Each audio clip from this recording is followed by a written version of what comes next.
Hello at welcome po ulit sa isang episode ng Lab Notes. Ito po ulit si Doc Mark at ang topic po natin ngayon ay tungkol sa PPD or Purified Protein Derivative. Ibang tawag din po dito ay MANTO test. Ito po ang ginagamit nating skin test kung meron po tayong suspicion na ang ating pasyente ay merong tuberculosis o wala. Ngayon, kailan po natin madalas nire-request ang PPD?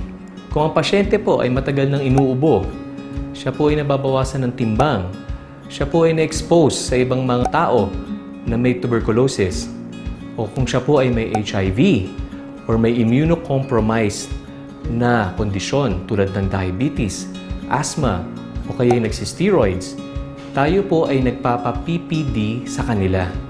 So, paano natin po ginagawa ang PPD test? Nang tulad po ng ibang skin test, ito po ay ginagawa sa ating forearm at nag-i-inject din po tayo ng allergen intradermally. Ito po ay sa ilalim ng ating balat. At hindi lang po ito mamamaga kung hindi magkakaroon din po ito ng firm na bump or wheal. At yun po ang mini-measure natin 3 days after. Ito po ay binibilugan ng isang nurse o doktor para malaman natin kung lalagpas ba dito ang pamamaga o ang bump o wheal na tinatawag natin at doon na tayo magme-measure kung ikaw pa ay positive or hindi sa tuberculin skin test or PPD skin test. Kung ang resulta natin ay pamamaga lamang, ito ay negative.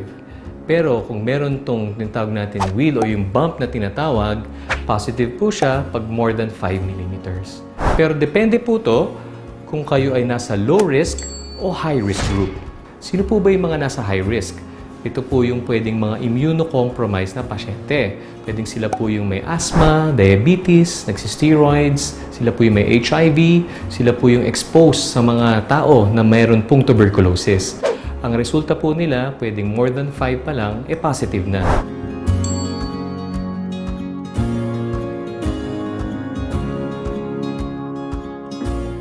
Ngayon, kung wala po kayo doon, nagpo-fall po kayo sa low risk. Pag sa low risk naman, kapag more than 15 mm, doon po kayo magiging positive sa PPD. Pag tayo nag-positive sa PPD, madalas po, pinapa-chest x-ray po tayo para malaman ng ating doktor kung meron po tayong infeksyon sa baga. Dahil depende po yan kung positive kayo sa PPD at positive din kayo sa chest x-ray kung anong klaseng gamutan ang ating gagawin.